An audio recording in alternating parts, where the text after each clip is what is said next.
சண்டைக்கோழி serial நாளைக்கான எபிசோடில் என்ன நடக்க போகுதுன்னு பார்க்கலாமாங்க. அதுக்கு முன்னாடி என்னுடைய சேனலில் நீங்கள் சப்ஸ்கிரைப் பண்ணலைன்னா சப்ஸ்கிரைப் பண்ணிக்கோங்க. பக்கத்தில் இருக்கிற பெல் பட்டனையும் ப்ரெஸ் பண்ணிக்கோங்க. விக்ரம் குருஜியை பார்த்துட்டு வந்துட்டு இருப்பாங்க. இப்போ விஜய் நேராக விக்ரமோட சட்டையை பிடிச்சி, ப்ரோ உன் மனசில் நீ என்ன நினச்சிட்ருக்க, நீ என்ன தப்பு பண்ணாலும் யாரும் எதுவும் கேட்க மாட்டாங்கன்னு நினைப்பா அப்படின்னு சொன்ன உடனே விக்ரம், முதல்ல கையை எடு, ஒரு பப்ளிக் பிளேஸில் எப்படி நடந்துக்கணும்னு கூட அவனுக்கு தெரியாது, அதுவும் இது ஆசிரமம், இந்த இடத்துல யாரும் டிஸ்டர்ப் பண்ணாமல் நடந்துக்கணும்னு தெரியாதா, எப்படி கத்தி பேசுகிற அப்படின்றாங்க. உடனே விஜய், நீ என்ன சொல்லி எங்கள் எல்லாரையும் இங்கே கூட்டிகிட்டு வந்த, உன்னோட மன நிம்மதிக்காகவும் அதே மாதிரி இந்த தியானத்தில் கலந்துக்கணுன்றதுக்காக தானே எங்கள் எல்லாருக்கிட்டையும் வந்து சொல்லி கூட்டிகிட்டு வந்த அப்படின்றாங்க. அதுக்கு விக்ரம் ஆமாம் அப்படின்றாங்க.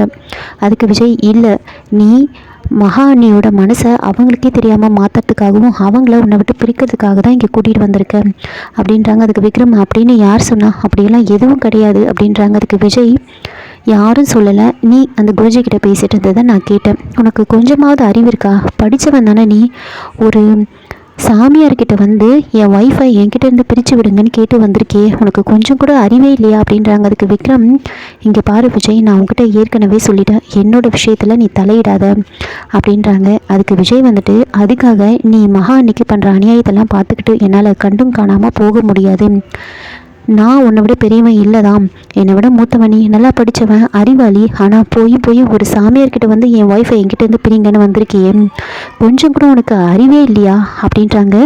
அதுக்கு விக்ரம் வந்துட்டு, இங்கே பாரு விஜய், உன் வேலையை நீ பாரு, எங்கள் வாழ்க்கையை நாங்கள் பார்த்துப்போம், நானும் மகாவும் முடிவெடுத்துப்போம் அப்படின்றாங்க. அதுக்கு விஜய், இல்லை எனக்கு ஒரு சந்தேகம், நீ மகானியோடு சேர்ந்து வாழற ஐடியாவில் இருக்கியா இல்லையா அப்படின்றாங்க.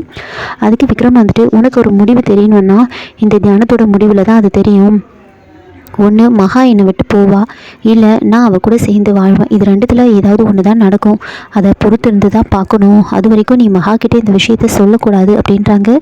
அப்போ விஜய் வந்துட்டு, சரி நான் சொல்ல மாட்டேன், ஆனால் மகா நீ ரொம்ப பாவம், அதை மட்டும் தான் என்னால் சொல்ல முடியும் அப்படின்னு சொல்லிட்டு அங்கேருந்து போயிடுவாங்க.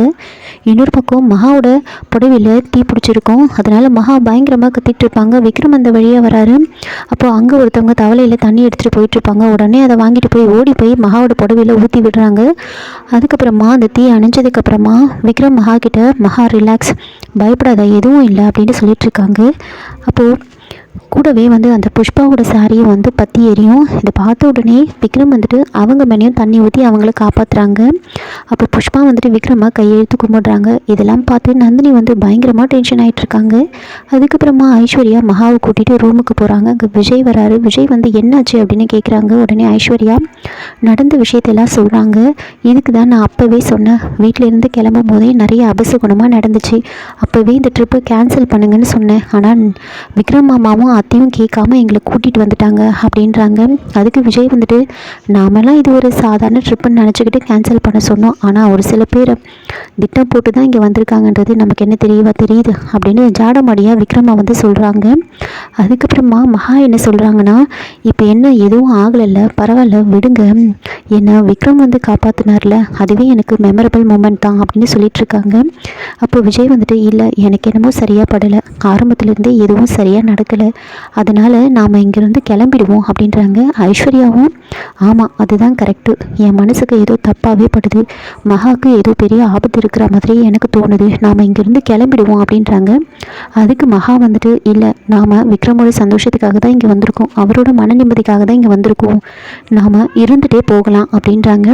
அப்போ விக்ரம் வந்துட்டு, அதான் மகாவே சொல்லிட்டால அப்புறம் என்னடா அப்படின்றாங்க. அதுக்கு விஜய், நான் உங்ககிட்ட பேசலை அப்படின்னு முகத்தை திருப்பிப்பாரு.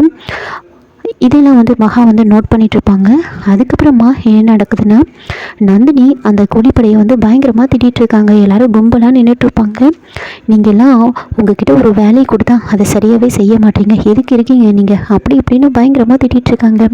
அப்போ விக்ரம் வந்துட்டு நேராக அவங்கக்கிட்ட போகிறாங்க. என்ன அம்மா யார்கிட்ட இவ்வளோ கோபமாக பேசிகிட்டு இருக்காங்க அப்படின்னு போய் நின்றுட்டு, அம்மா என்னாச்சு அப்படின்னு கேட்குறாங்க. உடனே நந்தினிக்கு என்ன பதில் சொல்கிறதுனே தெரியல. அவங்க எல்லாரையும் அங்கேருந்து போக சொல்லி கண்ணை காமிக்கிறாங்க. அதனால் அவங்க எல்லாரும் அங்கேருந்து போயிடுவாங்க. அப்போ விக்ரம், அம்மா யாரும்மா அவங்கெல்லாம், எதை பற்றி நீங்கள் பேசிகிட்டு இருந்தீங்க அப்படின்னு கேட்குறாங்க. என்ன பதில் சொல்கிறதுன்னு தெரியாமல் மூச்சுக்கிட்டு இருக்காங்க. அப்போது குட்டி குருஜி நேராக வந்து விக்ரம் நின்றுட்டு இருக்கிறத பார்க்காம, மேடம் இன்றைக்கி கண்டிப்பாக போட்டுடலாம், நீங்கள் ஒன்றும் கவலைப்படாதீங்க, நீங்கள் ஆசைப்படுறது நடக்க தான் போகுது அப்படின்னு சொல்லிட்டு இருக்காங்க. ஏன் 2 பேரும் ஒரு மாதிரி முடிச்சுட்டு இருக்கீங்க, என்ன ஆச்சு அப்படின்னு கேட்குறாங்க. நீங்கள் ஆசைப்பட்டது நடக்க போகுது, இன்றைக்கி கண்டிப்பாக அது நடந்துடும் அப்படின்னு சொல்லிட்டு இருக்காங்க. இப்போ விக்ரம் நந்தினி கிட்ட, அம்மா யார் இவர், எதை பற்றி பேசுகிறாரு, என்ன போட்டுடலாம், நீங்கள் ஆசைப்பட்டது என்ன நடக்க போகுதுன்னு கேட்குறாங்க.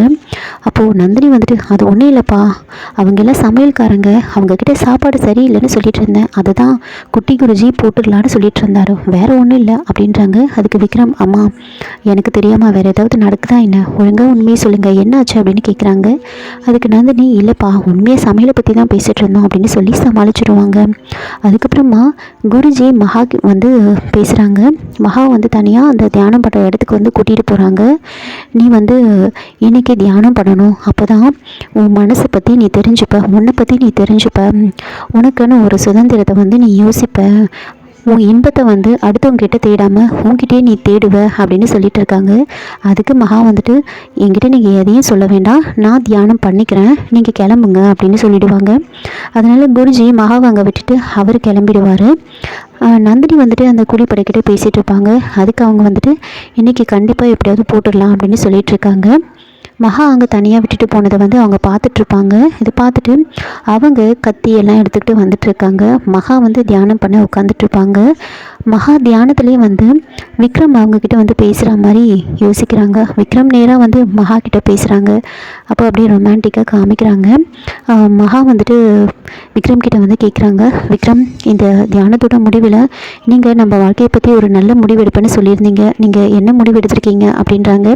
அதுக்கு விக்ரம் வந்துட்டு, நான் உன்னை விட்டு போக போகிறதில்ல, என் மனசு தெளிவாயிடுச்சு, உன்னை விட்டு நான் இனிமேல் பிரியவே மாட்டேன், உன்னை வெறுக்கவும் மாட்டேன், இனிமேல் நாம் 2 பேரும் சேர்ந்து சந்தோஷமாக வாழ போகிறோம் அப்படின்னா சொல்கிறாங்க. இதெல்லாம் கேட்டு மகா வந்து ரொம்ப சந்தோஷப்பட்டுட்டு இருக்காங்க. அப்படியே வந்து தியானத்துலேயே இப்படியெல்லாம் நினச்சிட்ருப்பாங்க. இன்னொரு பக்கம் அந்த கூலிப்படையில் இருக்கிற ஆளுங்க எல்லாம் கத்தியெல்லாம் எடுத்துக்கிட்டு ஒரு 3 பேர் வந்து உள்ளே வராங்க. மகாவோட முகத்தில் துணியெல்லாம் கட்டி அப்படியே பிடிச்சிட்ருக்காங்க. மகா கொஞ்சம் நேரத்தில் அப்படியே மயங்கி விழுந்துருவாங்க. விக்ரம் இன்னொரு பக்கம் அந்த இடத்துக்கு வந்துட்டுருக்காரு. இந்த எபிசோடோட வந்து முடிச்சிருக்காங்க. என்னோட ரிவ்யூ பிடிச்சிருந்தால் லைக் பண்ணுங்கள், மறக்காமல் சப்ஸ்கிரைப் பண்ணுங்கள். தேங்க்யூ.